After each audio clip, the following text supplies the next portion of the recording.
So you're here because you are new to Cricut and you want to figure out how to use Cricut Design Space. You are an iPad user and you're feeling completely overwhelmed by the whole thing right now. But don't stress, you found me. I am here to teach you all about Cricut Design Space, and in this video, I'm focusing entirely on the iPad. This is an introduction level 1 to Design Space, and I will show you everything you need to know to get started with Cricut Design Space. So please start by going to the App Store and downloading Cricut Design Space. You will need to create an ID to log in. One thing to know about the email and password that you choose for your Cricut Design Space login. It will now be the same one that you use for any Cricut things that you log into, like the Cricut online shop or the Cricut Heat Guide. So that makes all the different parts of Cricut quite seamlessly work together. Once you sign in, you'll be automatically taken to what we call the home page. Now, I don't think the homepage is something you really need to get to know that well because you're not going to spend much time on there. And it can look a little bit kind of confusing and fussy, so don't worry about it very much. Just pay attention to a couple of things.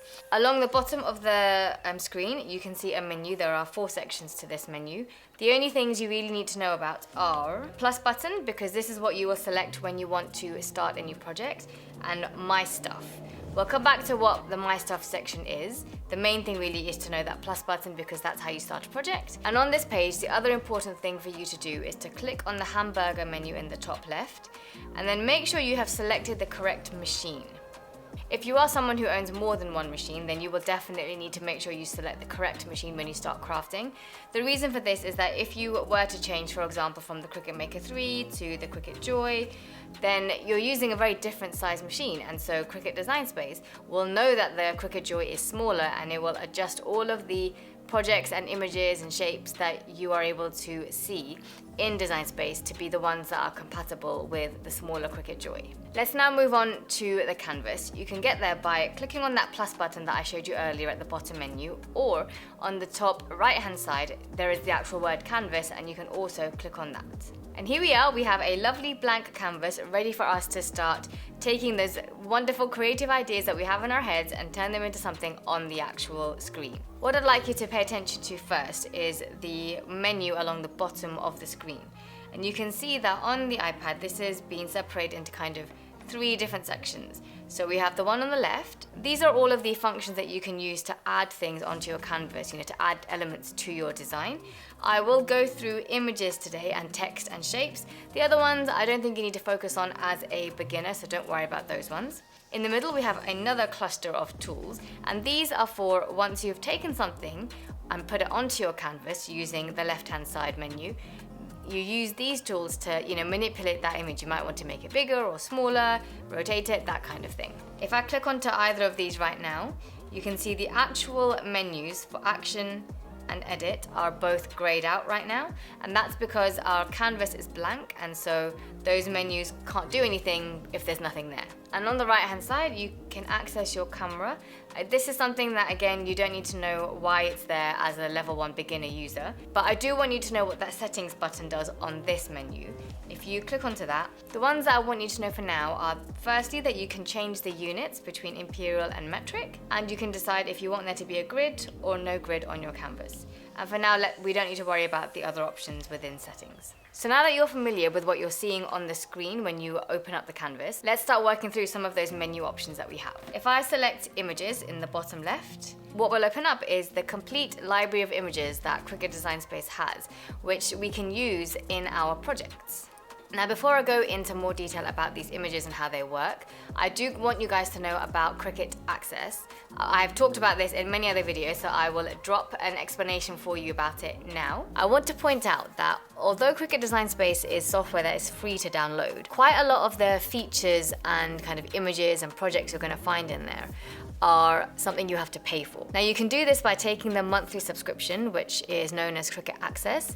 It costs around £7.50 per month. Alternatively, you can pay for images individually. The difference between those 2 options is that when you pay monthly, you can use whichever images that are included in Cricut Access as much as you want whilst you're a subscriber.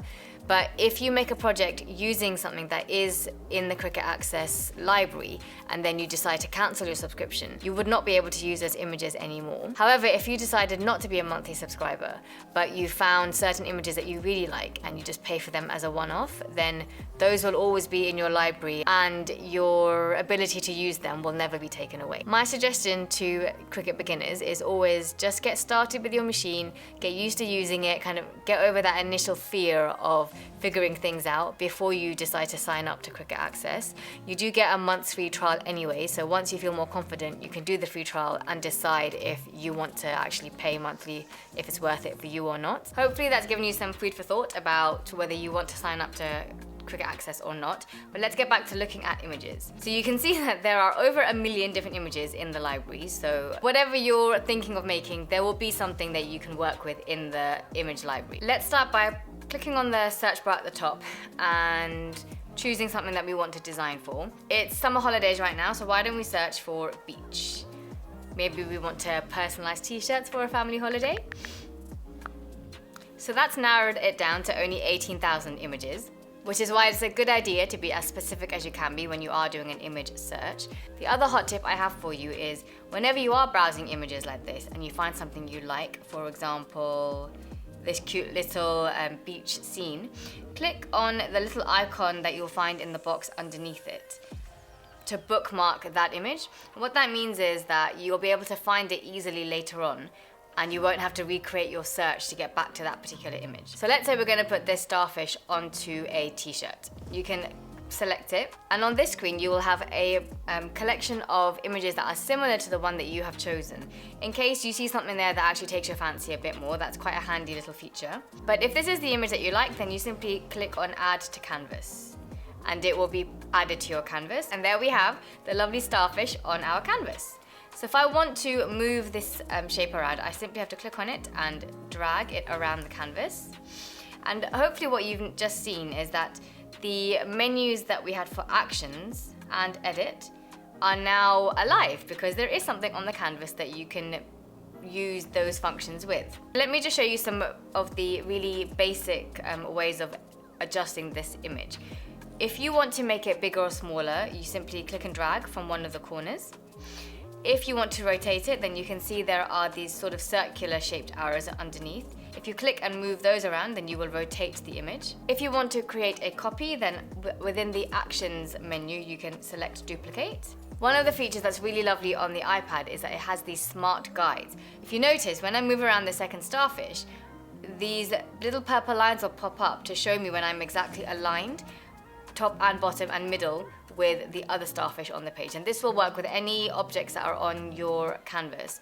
The smart guides will show you when you're aligned to them, whether it's left, right, or center. Once you have an image that you like on your canvas, you need to decide what it is you're doing with it.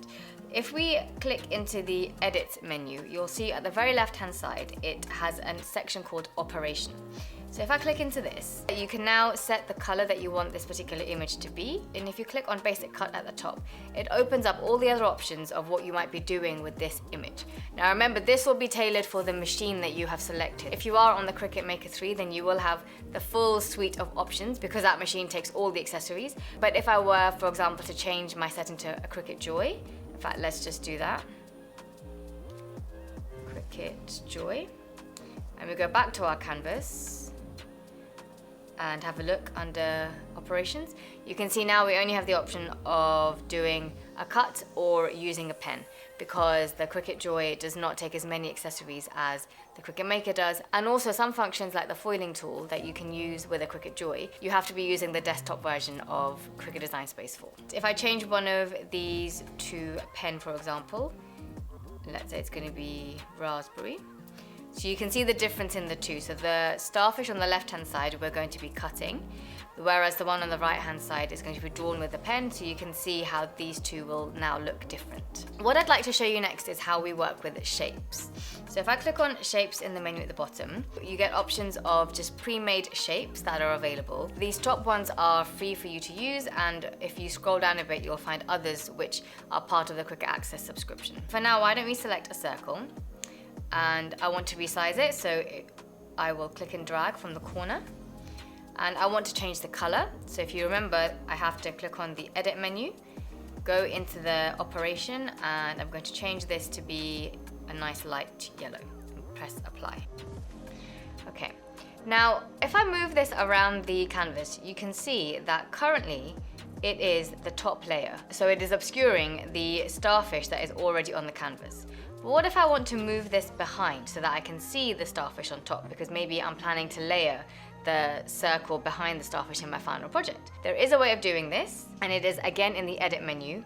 You can see there is something called arrange. If I click on that tool, I can either send the object I've selected backwards by one layer at a time, or I can click on send to back, and it will have moved it all the way to be the lowest object on the canvas. So what that means is if I move it around now, it will be behind this starfish and it will be behind the other starfish. So it's the very lowest layer on the canvas now. And this is very handy to know because, you know, quite often when you're designing, you add things as you're kind of creating, and you need to be able to rearrange which ones are above which other ones. If I resize the circle a bit, and again, those smart guides are handy. So if we move this starfish out the way, and I want to get the circle to be exactly centered behind the starfish, then you can see that those purple guides are there to help me to do that. Okay, so let me now show you how to work with text, because quite often you will want to add words to your design.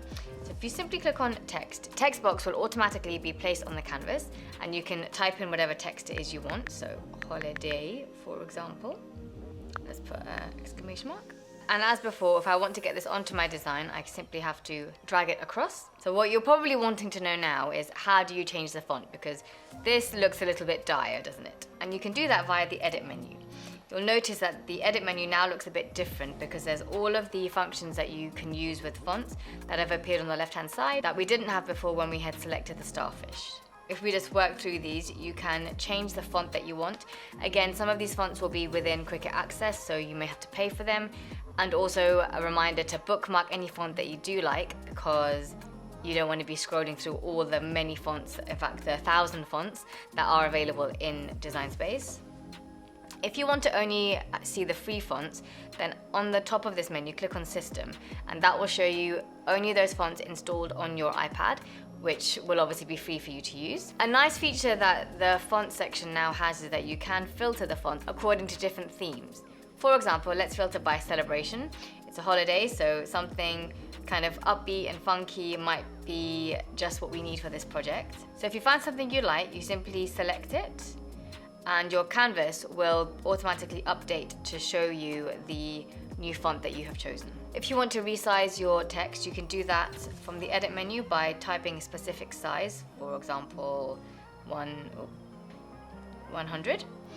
Or, which might be easier, just click and drag using the corners of the text box, like this. You can also adjust the letter spacing. So currently it will be automatically set to 0. So if I change it to something wild, like 15, then you can see it's really spaced the letters apart.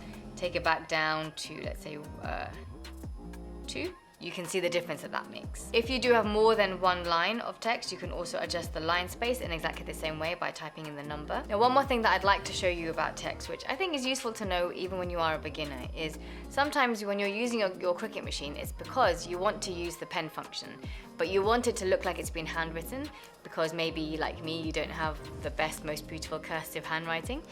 And obviously, the way we have this text right now, you're going to be fooling nobody. It doesn't look like that. In fact, if we go to the edit menu, you can see the operation is set as a cut, so we're not even using a pen.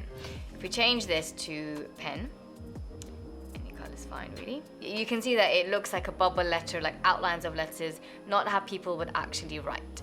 So there is a way of correcting for this. What you need to do is go back into the edit menu, and when you open up the fonts, click on the little filter icon on the top left, and under characteristic, select writing.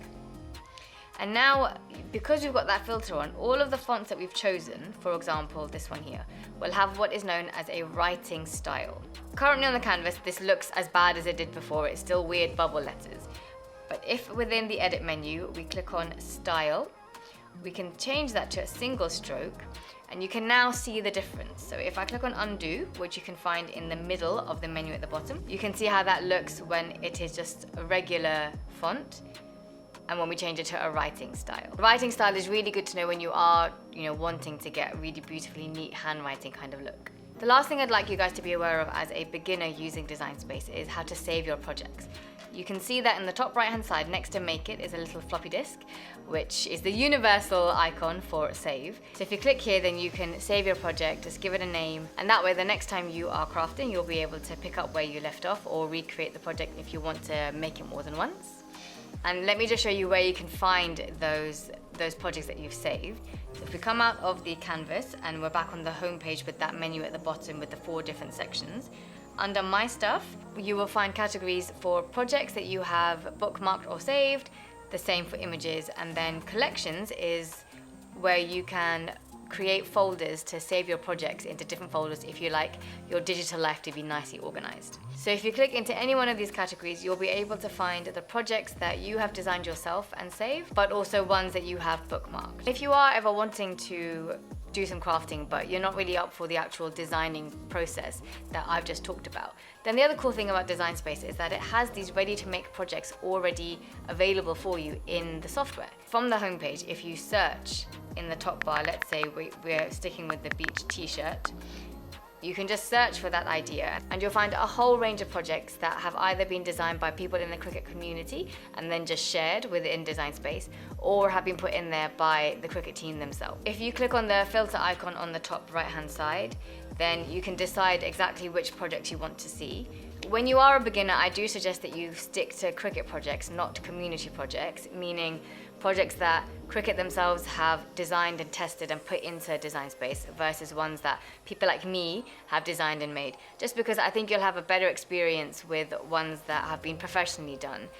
But obviously, as you get more used to using your Cricut, then definitely start using the community projects because it's nice to support each other in that way. So if I click on Cricut projects, then you will see these are all different t-shirt designs which have been done by the Cricut team. So if you decide you do want to make one of these, you simply click on it. If you're happy with it as it is, you can go straight through to Make It. But if you want to make some adjustments, and I also normally like to do this just so that I feel a bit more familiar with what I'm about to make, I like to click on Customize, and that will put the project onto your canvas. Most likely you will have left something on your canvas from the last time you were there, like I just have. So it will always ask you, do you want to keep your previous project, which you would select if you hadn't saved that project, or replace? And I'm happy to replace. And so you can see it has put the design onto my canvas. And if I want to make any changes, if I want to change the colors, if I want to change the size, then I can do that on the canvas before I go ahead and make it. Okay team, I hope that this was a helpful introduction to using Cricut Design Space on the iPad. If you do have any specific questions that I haven't addressed, then let me know in the comments and I will try and help you. Otherwise, I would love for you to check out this playlist of my other Cricut tutorials for beginners just like you. I'll catch you next time, and until then, happy crafting!